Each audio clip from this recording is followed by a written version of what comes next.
सलमान खान की film battle of Galwan का नाम अब मातृभूमि होगा। जी हाँ दोस्तों, सोमवार 16 मार्च को मेकर्स ने नया पोस्टर जारी करते हुए यह जानकारी साझा की है।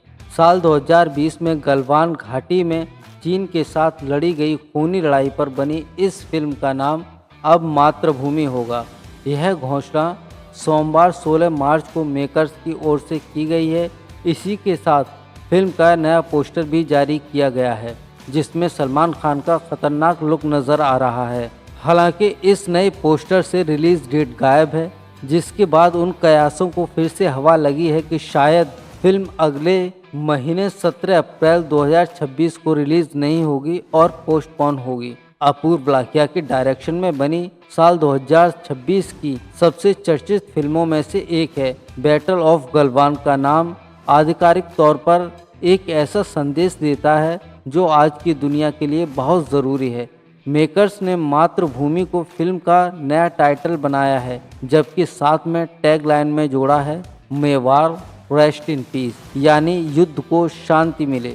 मेकर्स की ओर से जारी आधिकारिक बयान में कहा गया है कि युद्ध को लेकर सलमान खान की एक बहुत बड़ी और गहरी सोच है, जो सिर्फ लड़ाई झगड़े की बात न करके पूरी दुनिया में शांति की उम्मीद को जगाती है। यह फिल्म गलवान घाटी की ऐतिहासिक घटना से प्रेरित है। सलमान खान फिल्म में महावीर चक्र प्राप्त कर्नल बी संतोष बाबू के किरदार में है। बैटल ऑफ गलवान का पहला गाना गणतंत्र दिवस से ठीक पहले 24 जनवरी 2026 को रिलीज हुआ था। अरिजीत सिंह और श्रेया घोषाल की आवाज़ में इस देशभक्ति गीत का टाइटल भी मातृभूमि है। सलमान खान की फिल्म का टीजर बीते साल 27 दिसंबर को एक्टर के जन्मदिन पर रिलीज किया गया था। इसके तुरंत बाद चीन को मिर्ची लग गई थी। चीनी कम्युनिस्ट पार्टी के मुखपत्र ग्लोबल टाइम्स ने फिल्म को लेकर जहर उगला।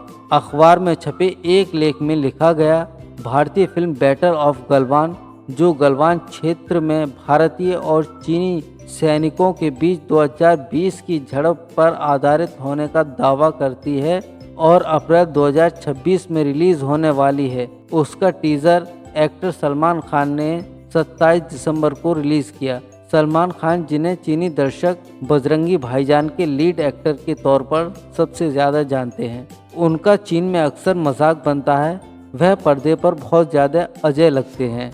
उनकी फिल्म की कहानी तो साधारण होती है, लेकिन विजुअल इफेक्ट इतने बढ़ा चढ़ाकर दिखाए जाते हैं, ऐसा चीन के लोग कहते हैं। बॉलीवुड की फिल्में बढ़ा चढ़ाकर पेश की गई कहानी दिखाती हैं, इतिहास को फिर से नहीं लिखा जाता। यह चीन के संप्रभु क्षेत्र की रक्षा करने के लिए PLA के पक्के इरादे को हिला नहीं सकती। आइए अब बात करते हैं कौन थे महावीर कर्नल विकुमल्ला संतोष बाबू, जिनके ऊपर ये फिल्म बन रही है।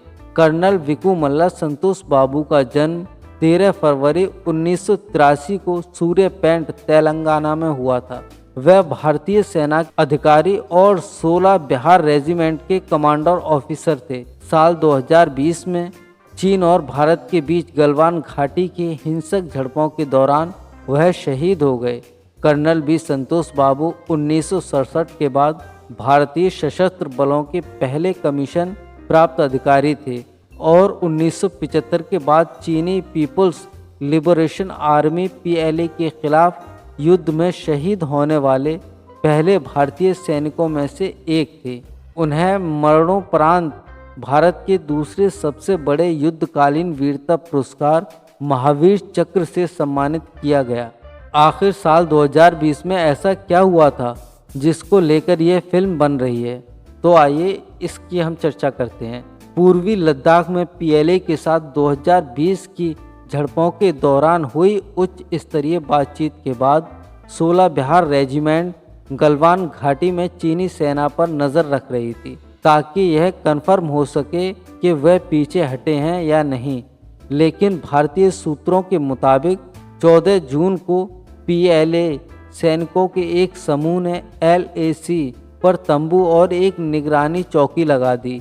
यह 6 जून को हुए एक समझौते और वास्तविक नियंत्रण रेखा LAC के बारे में भारत की समझ के उलट था।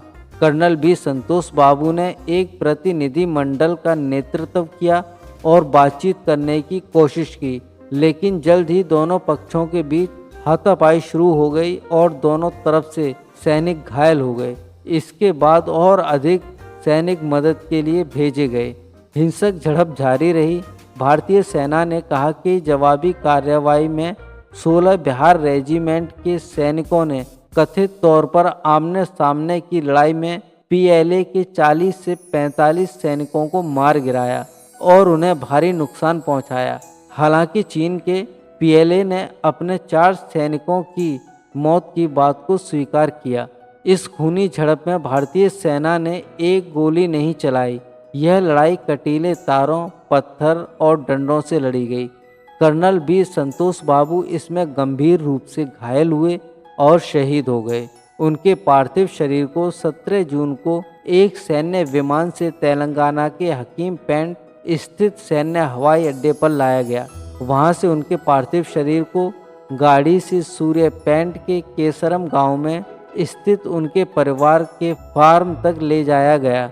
18 जून को पूरे सैन्य सम्मान के साथ उनका अंतिम संस्कार किया गया और उनके पिता ने चिता को मुख अग्नि दी। दोस्तों, आपकी इस फिल्म के बारे में क्या राय है, कमेंट बॉक्स में ज़रूर बताएं और ऐसे ही दिलचस्प वीडियो देखने के लिए हमारे चैनल को सब्सक्राइब करें, वीडियो को लाइक और अपने दोस्तों के साथ शेयर करें।